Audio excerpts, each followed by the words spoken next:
Mabilisang balitaan, komprehensibo at totoo sa loob ng 1 minuto. Simula na ang Diskurso Tidbits. Pasabog ni Amy Marcos, PBBM, matagal na daw may issue sa droga.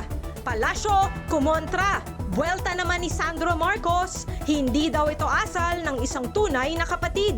Ombudsman Remulla, higit 30 kakasuhan sa 100 billion peso flood scam. Arrest warrants ilalabas daw by December 15. Soto, binanata ng DOH sa paglaganap ng supplements na ginagamit pampalaglag at sa nagkalat na illegal abortion ads online. INC members kumontra sa chismis. 3,000 pesos na bayad, kalokohan daw. At Elena Darna, nagpasabog. Ipinakita ang umano'y cheating receipts ni Derek Ramsey. Anya, nanahimik ka na lang sana. Balitang mabilis, komprehensibo at totoo. Yan ang Diskurso Tidbits.